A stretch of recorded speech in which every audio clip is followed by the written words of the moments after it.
Welcome back to the Homes on Homes podcast. I'm Mike Holmes. I started this podcast to keep educating people on how to make it right, just like I've been doing for over 20 years on television. Here, you'll find raw, unscripted conversations with experts on building healthy homes, choosing quality products, safety at home, and more. Let's get started.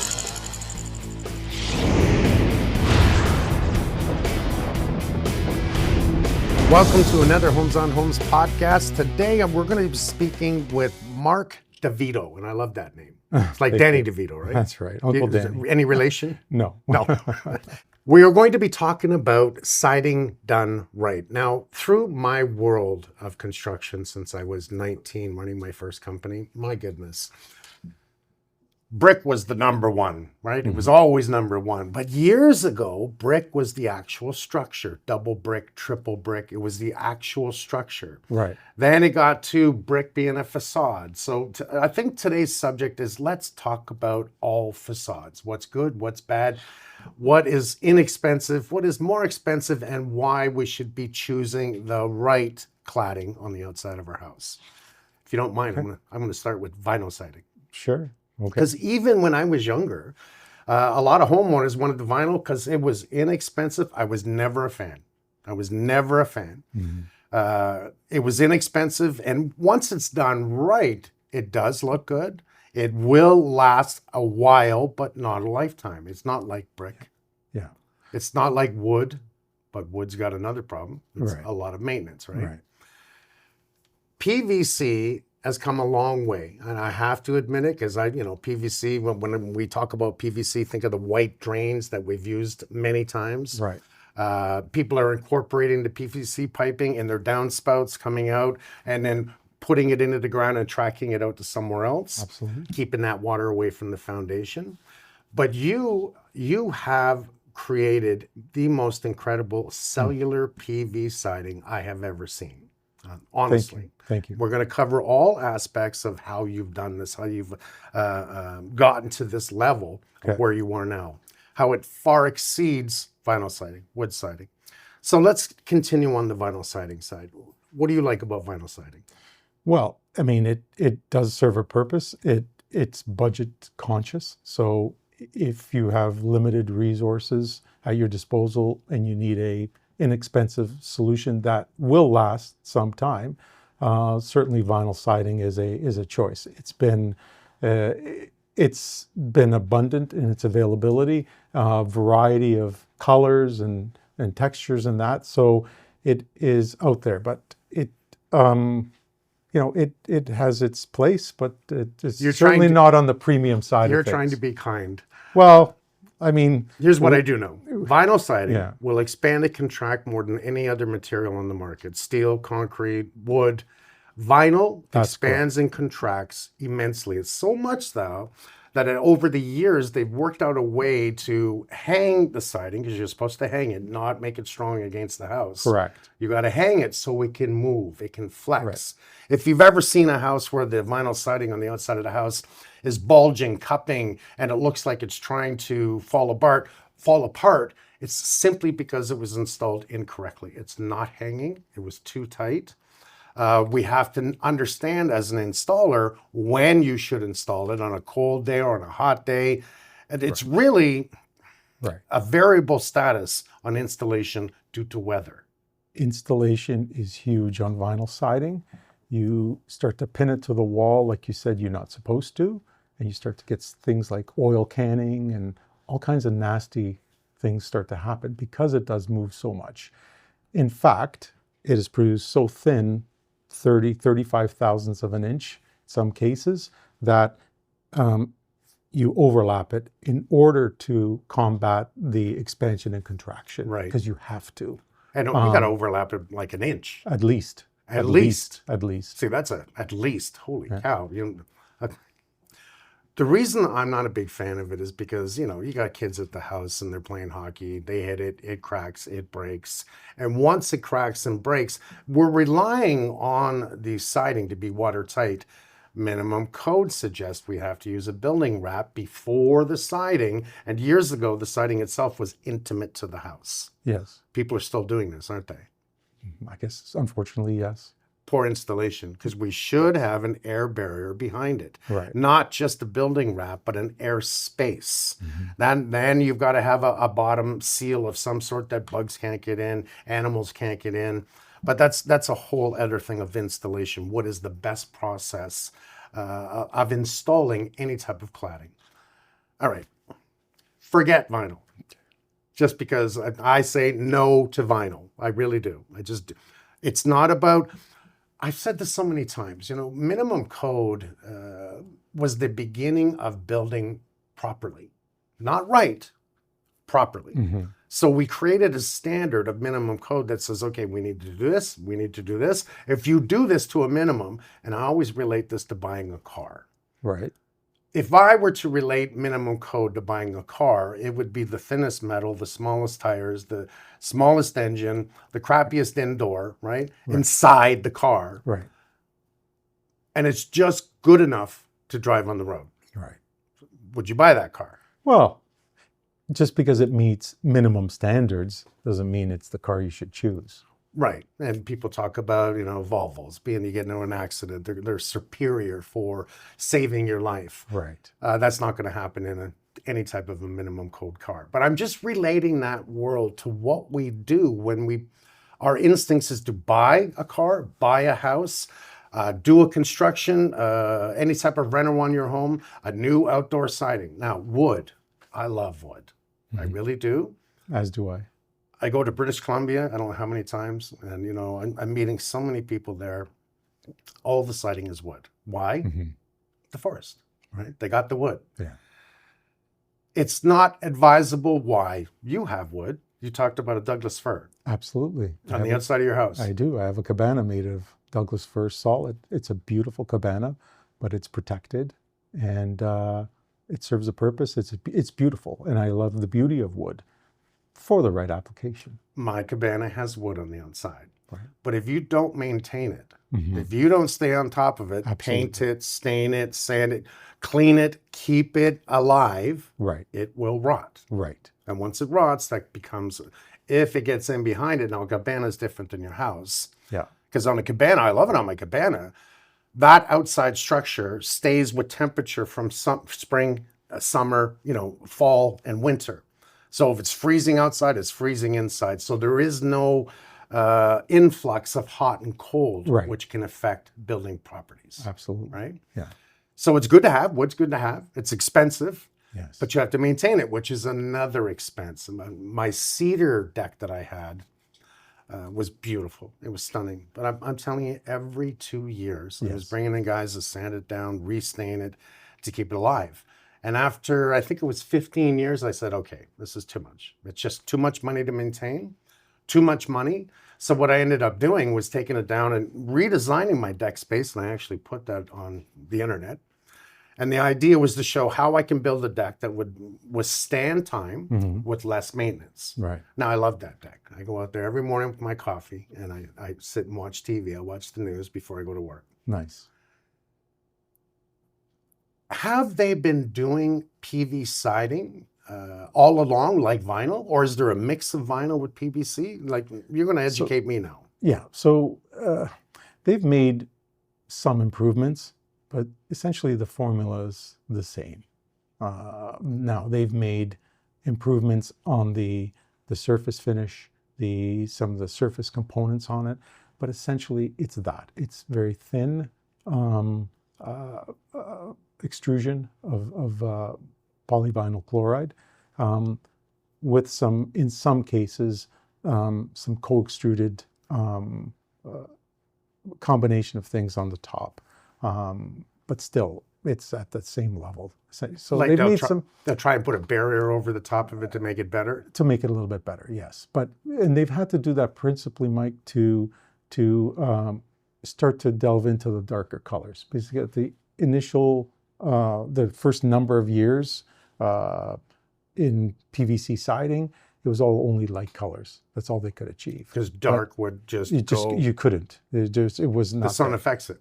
Absolutely. So in order to get to demand in the marketplace that was calling for darker colors, they've had to treat the surface pigmentation and that with elements that would withstand.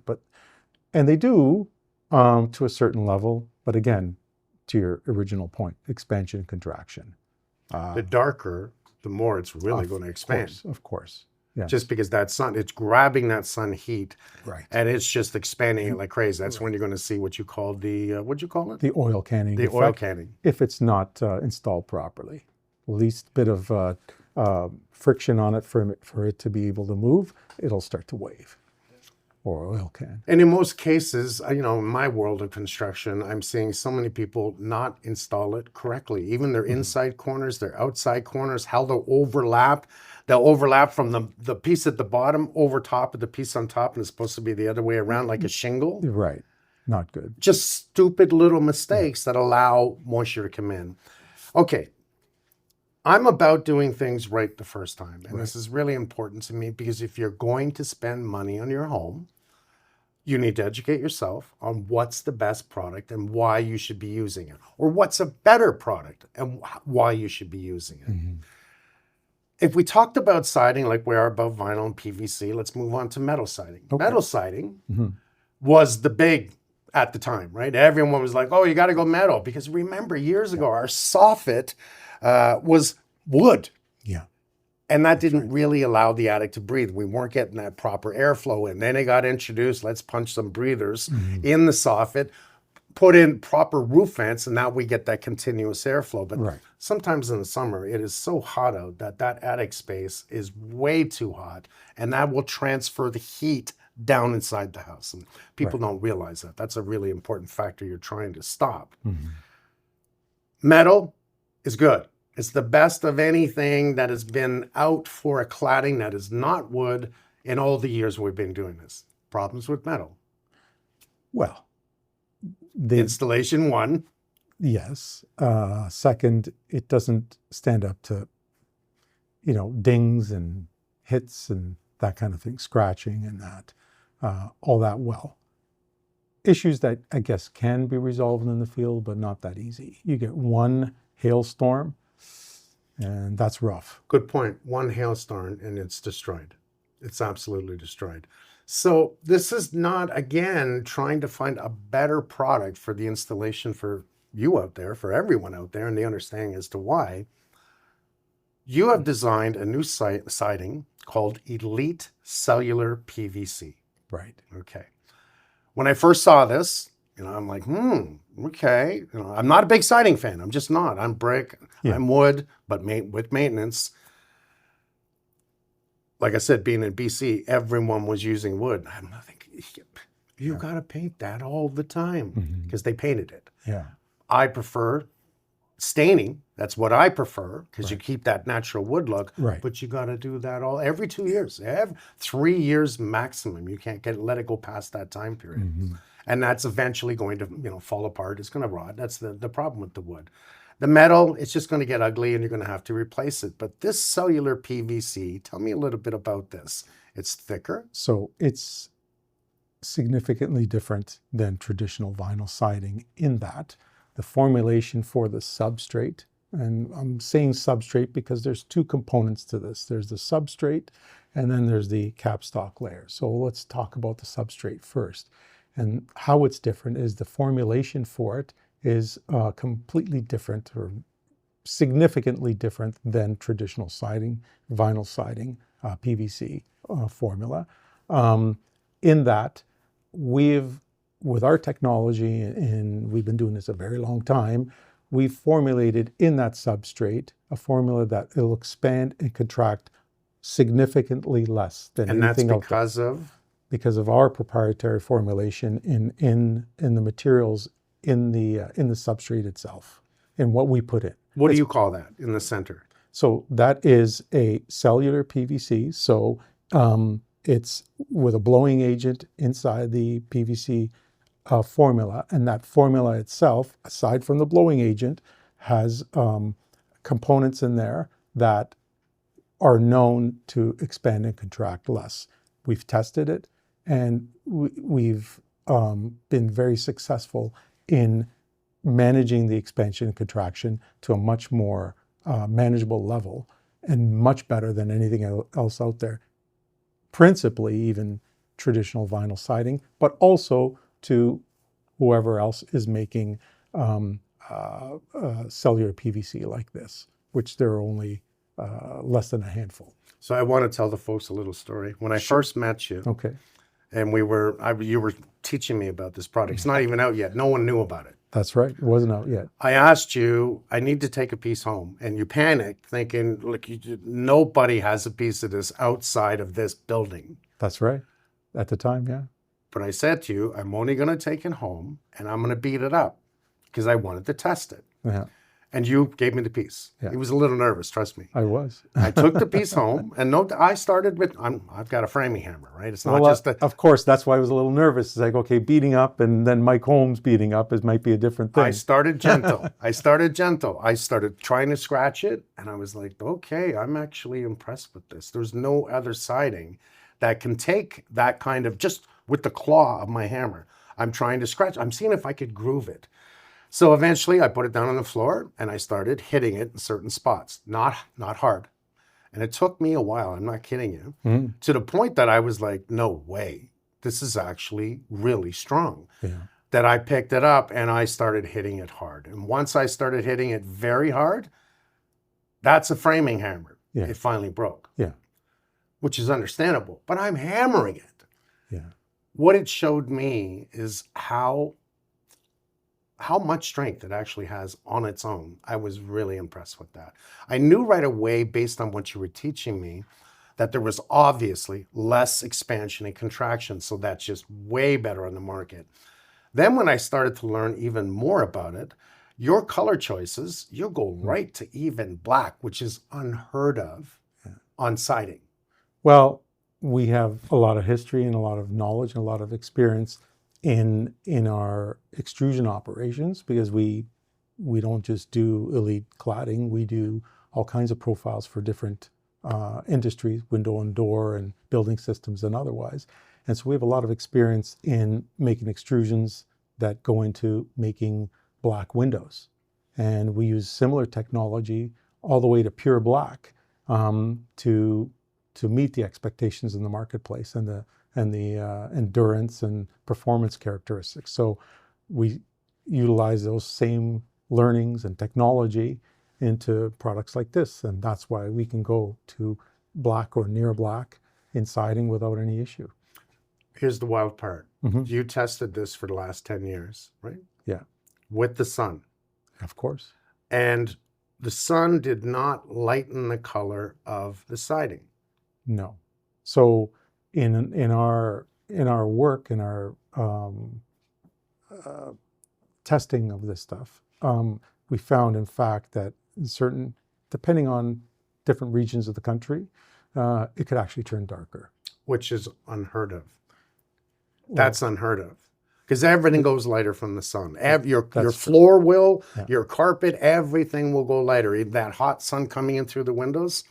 This I know, as a contractor all my life. That's typical. You learn this from windows because everyone wants black outside windows now. Right. I'm one of them. And sometimes inside now too. So I'm one of them. yeah. I happen to like it. So you can go black outside, black inside. Yeah. I kind of like white inside because I can work with it depending on design with what I'm doing. Right. But just the ability to have black in a PVC, but I got to say cellular PVC, because that truly is the difference. That's correct.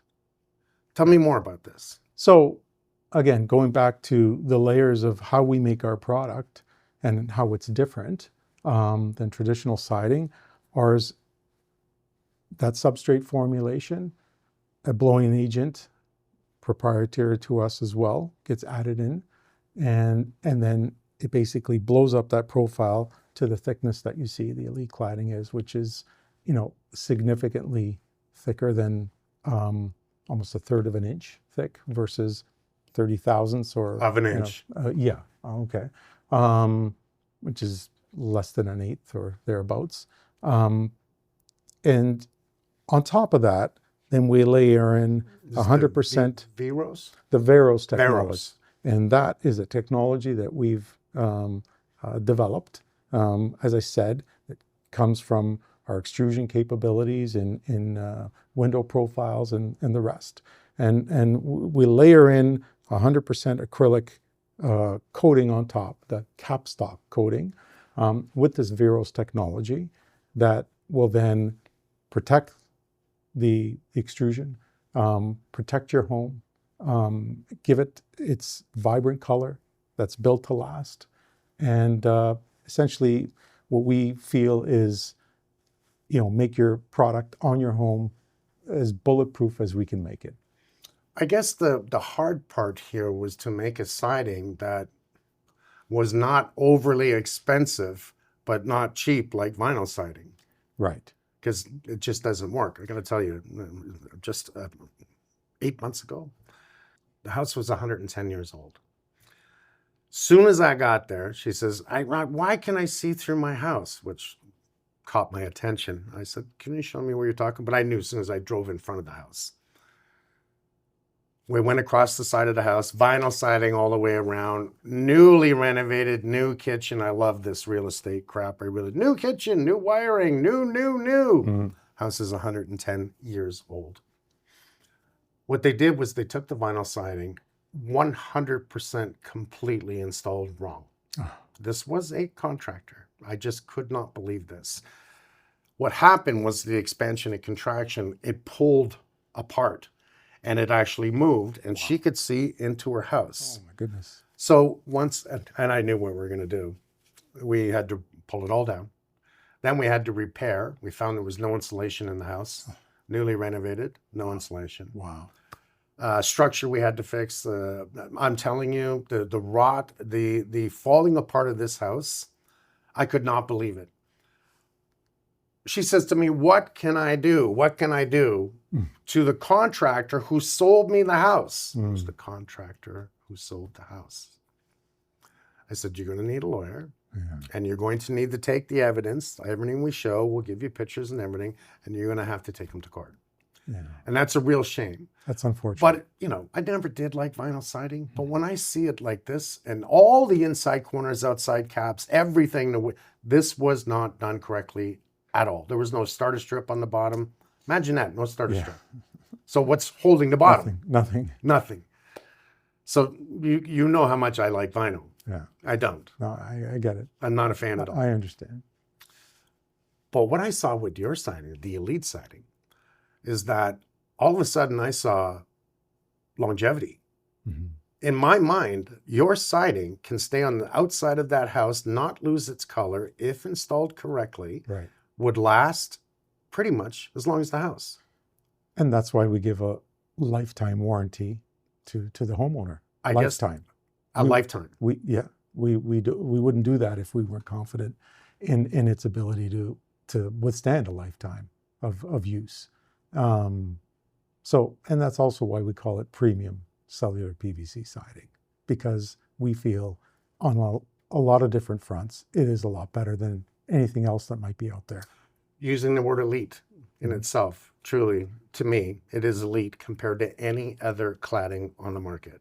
I don't usually like to boast. That's not me, but I came up with the name, Elite, and I called it that on purpose because our strategy and our mission for this was to make something a whole lot better. And we said to ourselves, if we can't make something that is substantially better in many ways than whatever else is out there, we won't bother doing it at all. We were never going to be a Me Too product. We had to innovate to do something much better than what was out there and solve a lot of the issues that occur with other products out there, like the expansion contraction, like the inability on a relative basis to withstand the weather and the harsh climates and all these things. And that's why when we hit all the things we wanted to hit and got there, said, okay, we're going to launch this product. That's when I came up with the name. This took 10 years. Good name, by the way. This took 10 years? I wouldn't say 10 years to produce, to develop the product, but quite a few. And then years of testing. Yes. Because you want to make sure if you're going to put this out as Elite Cladding, it's going to be super elite. Absolutely, yes. How about installation? Did you make a recommended package for installers out there on how to install it? Yeah, so we've got a full set of instructions. We also have a methodology on how to install and the ability to bring in people to show them the way at our facility or on site. So we have those tools at our disposal to be able to educate properly people on how to put this stuff up in the appropriate manner. See, I like that. If the makers of the product put out instructions on how to install it, Yeah, you should listen to them. You should read them. one would hope. It's always important to me. I've knocked my son, I don't know how many times, read the instructions, read the instructions. I don't care how many times I put in a faucet, I'm going to read the instructions. But no, people are Sometimes different, they Mike. change it. People are different, Mike. Some people, the first thing they do when they open a box is they take the instructions, they throw them away. I'm the opposite. I like to read the instructions first. Coffee, That's just read the way. That's what I. That's. But everybody's different, right? So, but you're right. If you read and follow the instructions, you're probably going to be successful. yeah, I would say Yeah. more often than Why not. do I have extra parts? Because we got to put everything together now. Like you Right. buy anything anywhere, you got to put it together, which is, I don't think we think about that. But there's extra parts. Right. Should I glue it? Read the instructions. Now, sometimes if there's wood, I say glue it. Yeah, I glue everything. that's a standard. Do you like the airspace in behind the siding, or do you go intimate to the house? No, so we try to plan with each of our products. Both right now, lap siding and board and batten, they all allow for some air in behind. Where our next product coming up is going to be a nickel gap siding that is intentionally designed with some air gap in between. We like that. We don't like anything sitting, even if it's on building wrap, we don't like it sitting flat. I don't like that. Good. Everything should have an breathable airspace in behind it when Right. it comes to any type of cladding. Today's minimum code on brick, it is a facade, just like siding. Right. And that facade must have an airspace in behind the brick. Must have brick ties every so many rows, Right. which is about 4 rows, 5 rows. Brick ties to the house, which hold it and keep it from falling out for any which reason, because it's no longer structure, it's a cladding. The reason for the airspace on that is if rain falls for more than 1 hour, it will penetrate the brick to the back side, making it wet. That water will penetrate it, and once it gets to in behind it, we want that air area to dissipate it so that it can go away. No different than a siding. Now, I don't think your siding has a problem with getting wet whatsoever. As a matter of fact, I tested it for a while Yeah. in a bucket of water. We are not worried about that at all. In fact, that's one of the reasons why our product can be brought right to the ground or just virtually to the ground, whereas some of these other products cannot. So we're not worried about the siding itself. It's really what's in behind. And that's what we want to help to protect what's in behind. And that's why we design in with an air gap in whatever product we're making, Is to protect it. to protect what's behind. Our product will withstand not a problem. You can leave it in a bathtub if you Do you want. hang it like they hang normal vinyl siding? Absolutely. However, we specify very clearly in our instructional that it's got to be loose. So there's tips, and if you want to if you don't want to screw it in place and you want to use a nailing gun, you can use a nailing gun, but it has to have the special tip on the end that is designed to leave a 1/32 gap with that roofing nail or the siding nail, so that it's free. So it can move because everything moves. Everything. Ours will move too. Your It just will skin move a moves. lot. Did you know that? How many times do people go down south and all of a sudden it's like, oh, my watch is so tight on my wrist, my fingers are all swollen. Right. We expand and contract. Right. Now, So- I know a lot of people would rather expand and contract less, especially in the belly region, but that's another story. Absolutely. And that's to do with exercising. But yes, we allow for that. We expect some movement. Ours is tested to a lot less than what else is out there, but it will move. And so we design for that with how it's installed And if you use the appropriate tip, which is readily available out there, it's not like we're asking for people to use something that's obscure. Pros have them. Exactly. So just use that and nail away. Because I mean, yes, let's face it, everyone's all about speed these days. Labor's expensive, so they've got to make it, to try to say you have to screw this in place. I'd prefer it. That's me though. Yeah, I like the idea. You can get screw guns. Absolutely, and I love to do that too myself. However, the vast majority of contractors up there going to want to do something fast. It's perfectly fine. And as long as they have that proper tip. Right. Yeah, 1/32 is your recommendation. That's all it takes. I was fascinated to see that you also have a board and batten, because I'm a big board and batten fan, and you've used the same technology in the board and batten. Absolutely. There's people that like the lap siding, they're used to it, and you can. But for me, that vertical board and batten look, I can create so much modern design with it. I can make marry into old design. There's things that we can do, and you've given me that choice, which I really like. Now, I'm more curious, when you brought this out, how did people react to it? Well, so far it's been outstanding. I really have to say. Talking about the board and batten, our board and batten, unlike what else is out there in similar products, is a full 12-inch. So it's a 10-inch board and a 2-inch batten. So it's a full 12-inch exposure. In cellular PVC, of which I said there's only less than a handful of others out there, that no one makes it that big. Because they can't. Well, whether they can or haven't chose to, I can't comment, I don't know. But I just know that we decided that that's one thing we wanted to have if we were going to have a board and batten. We wanted to have a wider exposure, to have a nice bigger board, and also cuts down installation time, right? Because now It's per 12 square foot, inches. you're putting them up a lot faster. And so you talk about how's it been received. Well, products like that, for example, have just amped up the reception even more. They love the 15 colors. They love the nature, the texture that we have on the board and batten, and the exposure that we've given it. It really does show well, and it's being received really well. Homeowners are liking it. Loving it. Contractors are loving it.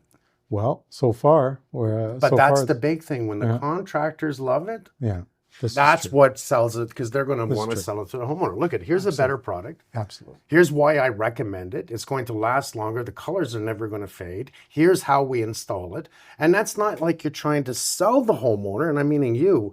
It's that you're trying to educate them as to why they should be using this product. That is a story in itself. So that's great news. So just on the board and batten again, not to belabor it, but just to say that, we had our own market research and what we thought initially. And we thought maybe the market for the board and batten versus the lap siding might be more about, 70-30 to as much as 60-40 lap siding to board and batten. It's probably working out, or going to work out, to somewhere in the 50-50. You're kidding. Or better. People love that board and batten. And not that they don't like the lap siding. It's very traditional. A lot of people just like that look. But that board and batten is going to be a winner. I think it would be my personal opinion on it. It's going to be a winner because everyone knows the lap siding, the way it looks, right? Everyone's used it. And then when you look at that vertical board and batten, right, it's got a better look. There's with the windows, the black windows on the outside, black soffit, eavesdrop, downspout, all of this, it starts to marry in with the color choices that you can do. Now, I know at your booth, you did some great color coordinations, because I saw that. And you use black a lot. You use green. I have a funny feeling even the green's going to be a big color. The forest. You're talking about at the International Builders Show that we did in Orlando. Yes. We had the whole wall of colors and then color throughout the booth. And a lot of people were commenting. They went to the color board. They really liked the vast array of colors that we have. And you noticed when I went there, I walked up to all your different colors and I went right to the edge Yes, you did. and I pulled, right? And that, yes. I was so impressed on how strong that was. I just went perfect, perfect, walked away. And the other thing that you probably noticed, well, I I know you did. noticed, was The that lights and plugs and switches, you've the- got all of them Yeah. pre-made. yes, That is within the siding, which again gives that 100% seal around it. And now I can put my light up on it properly. right. That was amazing. All extra features that we're trying to build in to round out the offering. What I was going to also mention was on the color wall, I know that you noticed it when you looked at the side, is that unlike some other products out there, our color goes all the way through. So notwithstanding that the Veros technology is the acrylic coating on top, we carry that same pigment and coloring right through the substrate. So when you're looking at that wonderful bourbon color that you really liked on that wall, that color went not just on the surface, but all the way through to the very back of the profile. Which totally caught my eye. You're I not know- just painting an I outside. remember I you- know there's companies out there that want to do a super seal on the outside of their siding. To me, that's not going to work. It's just not, because anytime you're putting lipstick on something, it usually doesn't work. But because you have that from front to back, that color coordination, Right. my first opinion was, okay, this is going to last. But when I found out how long, and it doesn't lighten from the sun, if anything, it may darken just a little bit, I was sold. Absolutely sold. It's strong. It's wonderful. One of the other things that you did in this, and I believe it was your idea, a lot of the failures when it comes to installing siding is the when they butt it up to each other. Right. It tends to, because they can't control it, right? So they got to keep it properly locked in. There's nothing in there, but you came up with this. Well, it was actually, I'm going to credit my partner, Vic Dezen. It was Vic? It was his innovation. We were all working on a solution.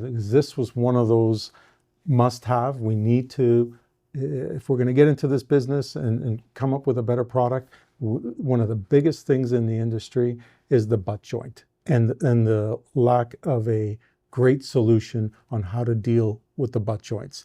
As you said, in the industry, you see a lot of twisting, separating from expansion, contraction, because everything moves like we talked about already. And so what looks on lap siding on an install, what looks not great after 1, 2, 3 years, the butt joint. And there's many of them in an installation. I try to install that we don't have them, but if the side of your house is longer than the siding, you're going to have butt joints. Right. So Yeah, the Orlock. So that's what we did with the Orlock connector. And that was Vic. And that was Vic's innovation. We were all looking at different designs, the whole team, but he's the one who actually landed on that particular design, which was the one that we went with. And it's incredibly strong. 561 pounds of pull strength tested in a lab before it actually broke the panel, not the connector. It's an aluminum connector. Yeah. And said, okay, we think we have a winner here. And we patented it. We successfully patented it. Yeah. Here's what I've learned. Because your Orlock, that brings that butt joint together very well, and at 561 pounds pull strength, I'm highly impressed. I did not know those numbers. What that does is with the expansion and contraction that you're allowing in our corners, our outside corners and our inside corners, we give that little bit of space. Correct. Don't make them tight, because that expansion and contraction allows it to go into the corners and back again, which brings the Orlock going with it, not against it. This is why we don't pin the siding to the wall. We leave that 130 seconds. The Orlock connects the two parts so they cannot separate.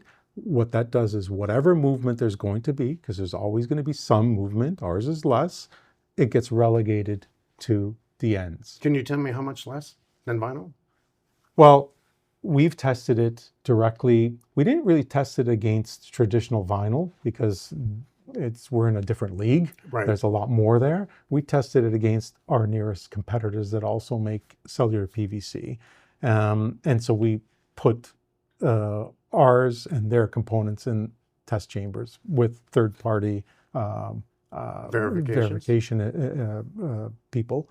And ours was between 20 and 25% less expansion contraction than our nearest or closest competitors. So when it comes to vinyl, it's out the window. Yeah, it's not even, there's not even bother to That's amazing. try that. That is amazing. So you're actually bringing it down to an expansion and contraction level of approximately wood? Maybe slightly more than wood. Slightly. Slightly more, but not significantly more. Yeah, because if you've ever built a deck and you put that wood together tight, don't do that. And I'm talking about your top boards. That's why they buckle up, right? Because when they expand, it's not going to work. Right. Same idea as anything else when it comes to wood. Everything, including steel, concrete, everything, bridges expand and contract. CN Tower expands and contracts, actually sways 6 feet on each side, right? Well built, well designed. Still standing there. It didn't fall over, crack in half yet, right? There is some R value in the panel. But I can't tell you what the number is. So there's no R value in any siding, but you've got an R value in your Elite Cladding? Because it's a cellular PVC and it's got thickness to it, it does add some R value. It may only be, 4 or 5, but it is something which some of the others can't. Like vinyl siding, there is no R value. There's nothing. Zero. Do me a favor, if you ever get the chance, find out if it has more characteristics of a thermal break over a thermal barrier. Okay.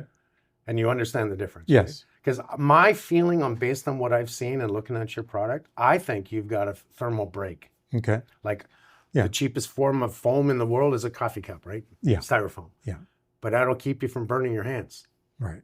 That's a break, a thermal break. So I believe you got a thermal break. Okay. I'll get back to you on that. Seriously. I'd love to hear that. Yeah. Any sound transmission class on this at all?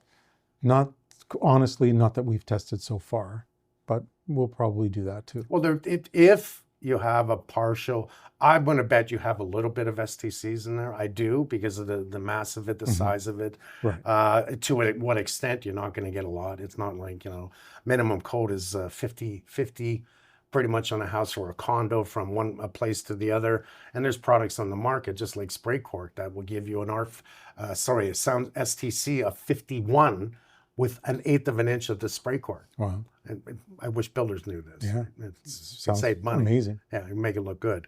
But your product, if it has a thermal break on it, I'd be very impressed. That would make a huge difference. Right. All right. Because it doesn't get through to the other side, right? It's breaking that hot sun from getting in behind it. Right. It's breaking that cold from getting in behind it. Now, to what extent? It's not going to be a lot, but the sun is the most important one on your product. Right. Because it can get through the corners, and I'm talking breezes, everything else. It is not a blanket on the outside of your home for insulation, right? It's a cladding on the outside of the home. That's correct. Yeah. That's its principal purpose. Mark, I have to say that this has been fantastic. Thank you. I'm going to support you for many years to come because I love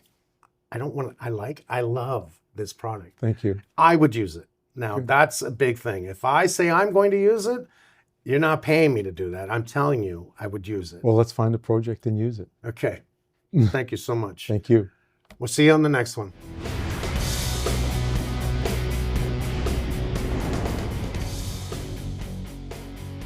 If you like the show, check out the episode page on makeitright.ca for more tips. Listen on Spotify, Apple Podcasts, YouTube, and Amazon Music. Subscribe so you don't miss an episode.